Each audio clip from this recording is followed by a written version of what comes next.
Friends, જય Shri Krishna. Welcome back to my YouTube channel. તો અત્યારે વાગી ગયા છે 9:15 ને મેં વિડીયો બહુ જ આજે તો લેટ સ્ટાર્ટ કર્યો, કારણ કે કામ કરીને ફ્રી થઈ ગઈ ને પછી સ્ટાર્ટ કર્યો. અને તમે ગરમી જુઓ, હાલ મારા કામ કરીને એવા હાલ થયા છે. તો ચલો, અત્યારે કપડાં છે ને મશીનમાં ડ્રાય થાય છે, મશીનમાં જ વોશ કર્યા હતા, એટલે પછી ડ્રાય કરી દીધા, એટલે હમણાં સૂકવી દઈશ ને બસ. હવે અત્યારે વિડીયો એડિટ કરવો છે, તો ચલો બધું કરીને પછી મળીએ. સવારમાં બિઝી છે તો કંઈ લીધા નથી. જશે તો બધું થઈ ગયું હતું, પણ અંદરનું થોડું ઘણું હતું તો બધું કરતા હતા કામમાં. અને હું પછી જો ફ્રી થઈને વિડીયો એડિટ કર્યો. અને ફેસબુકમાં પણ પેજ છે ફ્રેન્ડ્સ મારું, જિનલ ફેમિલી વ્લોગ્સ, તો એને પણ તમે ફોલો કરજો. ફેસબુકમાં તમે વિડીયો જોતા હોય તો ફેસબુક પેજને પણ જે જિનલ ફેમિલી વ્લોગ્સ છે એની બાજુમાં જ ફોલો બટન આવશે, તો એને પણ તમે ફોલો કરી લેજો. એટલે ફેસબુકમાં પણ ફોલો કરજો, અને યુટ્યુબમાં પણ વિડીયો તમને સારો લાગ્યો હોય તો એમાં પણ ચેનલને તમે સબસ્ક્રાઈબ કરજો. તો અત્યારે વાગી ગયા છે 12:15, અને જો કાલના બેટર છે ને મૂકી દીધું હતું, અને એકદમ જો ક્રિસ્પી ઢોસા બનાવી નાખ્યા છે. ખાલી પેપર જ બનાવ્યા છે, કારણ કે બીજો મસાલો નહોતો, એટલે જો એકદમ છે ને ક્રિસ્પ પેપર બનાવી નાખ્યા છે મેં, ક્રિસ્પી. અને ખાલી પેપર ને દાળ થોડીક વધી છે તો એને ખાઈ લેશું, કારણ કે આ બેટર વધ્યું હતું ને તો એ ફ્રીજમાં મૂકી દીધું હતું. અત્યારે ઢોસા પાડી લીધા ને બસ હવે જમી લેવું. તો હાલો મમ્મી જમવા આવે. તો ફ્રેન્ડ્સ, તો અત્યારે વાગી ગયા છે 4:15, અને અમે જો અહીં છાશનો મસાલો બનાવીએ છીએ. આની રેસીપી છે ને મારી કુકિંગ ચેનલ ઉપર આવી જ. સુકેલ જે લીમડાના પત્તા હોય છે ને એ લેવાના છે. તો હોય ને તો તમે છે ને 1.5 થી 2 કપ પણ લઈ શકો છો. અને બીજી છે ને ધાણાભાજી, પણ આ બંને ઝીણો પાવડર થઈ જશે. એટલે 3 કપ તમે લીધું હશે ને તો આ 1 કપ થઈ જશે પાવડર થતા. 1 કપ લીમડાના પત્તા, 1 કપ ધાણાભાજી અને 1 કપ ફુદીનો, બધું સૂકેલું. તો આવી રીતના એકદમ સરસ ગ્રીન કલરનો પાવડર. ધાણા જીરું પાવડર નાખો.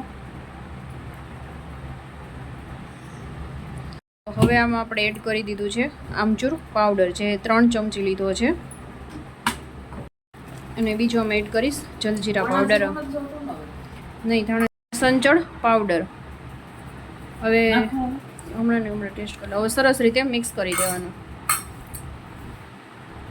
આ છાશનો મસાલો છે ને બનીને રેડી થઈ ગયો. જો એકદમ સરસ આ રીતનો ગ્રીન કલર દેખાશે, ગ્રીન કલર એકદમ સરસ આવશે.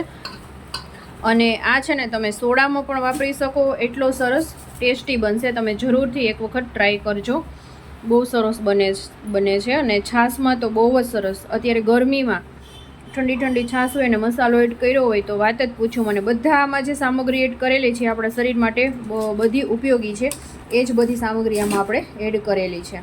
તો જરૂરથી તમે લોકો પણ ટ્રાય કરજો, અને બહુ સરસ છે. બીજું કંઈ નથી, ધાણા જીરું તમારે શેકવાની પણ જરૂર નથી. એવી રીતના પાવડર લઈ લ્યો ને તોય ચાલે. ચોમાસું હોય ને તો તમારે શેકવાની જરૂર પડે, નહીંતર શેકવાની પણ કંઈ જરૂર ન પડે. ને એરટાઇટ કન્ટેનરમાં તમારે ભરીને આને રાખી દેવાનો. તો જો બની ગયો અત્યારે મસાલો. તો આ રીતના તમે પણ જરૂરથી ટ્રાય કરજો મસાલો બનાવવાનો. બહુ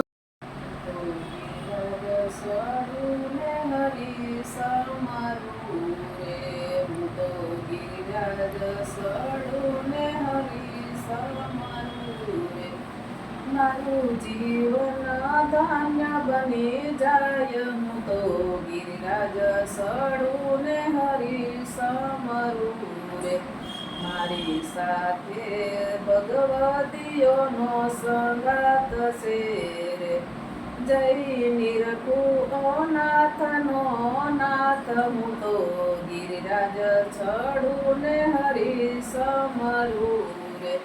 મને પુષ્ટિમાં જન્મ દીધો શ્રી હરિએ, મહાપ્રભુજીએ દીધા ગુરુ જ્ઞાન. હું તો ગિરિરાજ સડું ને હરી સમરું રે. મને વિઠ્ઠલ પ્રભુએ માર્ગ સીંધ્યો રે. મને ઓળખાવ્યો ગોતન નાથ, હું તો ગિરિરાજ સડું ને હરી સમરું રે. કંઠી બાંધીને મંત્ર મને આપ્યા રે. વળી દીધા અભય વરદાન. હું તો ગિરિરાજ સડું ને હરીશ મારું રે પંચાક્ષર મંત્ર મારું જીવન છે રે અષ્ટાક્ષર મંત્ર મારો પ્રાણ હું તો ગિરિરાજ સડું ને હરીશ મારું રે મને સેવા શીખવી છે રૂઢી રીતથી રે એમાં ભક્તિ જનોના પૂર્યા છે પાવ હું તો ગિરિરાજ સડું ને હરીશ મારું રે હું તો બેવું કર જોડી કરું વિનતી રે એમને દેજો શ્રી વ્રજમાં વાસ એમને રાખો શરણની પાસ હું તો ગિરિરાજ સડું ને હરીશ મારું રે હું તો ગિરિરાજ સડું ને હરીશ મારું રે મારું જીવન ધન્ય બની જાય હું તો ગિરિરાજ સડું ને હરીશ મારું રે ગિરિરાજ ધરણ કી જય. મારા મમ્મીએ કીર્તન બોલી લીધું, ધોળ કીર્તન શું ધોળ, હા ધોળ બોલી લીધું. અને અહીંયા જુઓ મેં છે ને કાચ લગાડી દીધા છે બેક સાઈડ. હવે આને સુકવવા રાખ્યા છે, સુકાઈ જશે ને પછી મારા મમ્મી ભરશે અને પછી જે સાઈડની સિલાઈને બાકી છે ને કરાવવા આપી દઈશ. આ 2 દિવસ થશે કાં મમ્મી ભરતા. હેલો ફ્રેન્ડ્સ, તો અમે અત્યારે વાગી ગયા છે 5:30 અને અત્યારે બેસવા જઈએ છીએ હું મારી મમ્મી બંને. આજે જો મેં ચાંદલો કરેલો.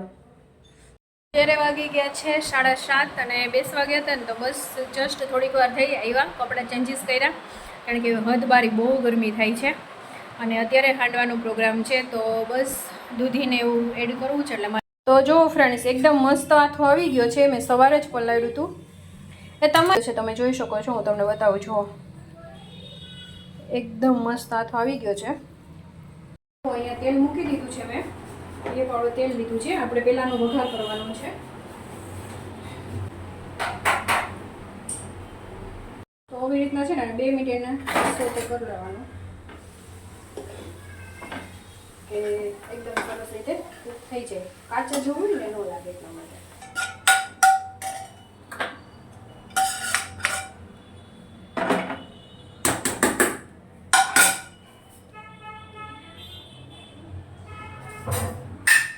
અને હવે આપણે ટેસ્ટ પ્રમાણે નિમક એડ કરી દઈશું.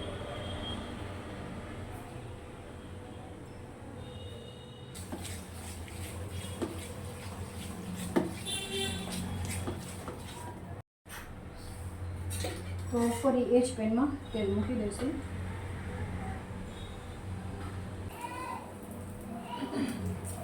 ફરી રાઈસ,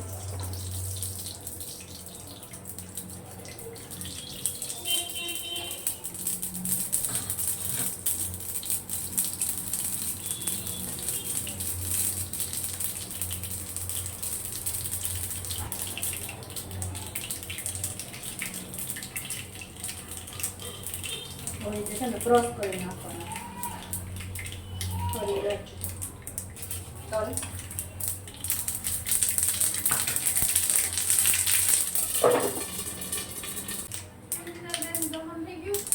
બનાવું છો આવી જ જાઓ. હે હાંડવો, અચ્છા આમાં હા આ તો હું જોઈ લઈશ. હા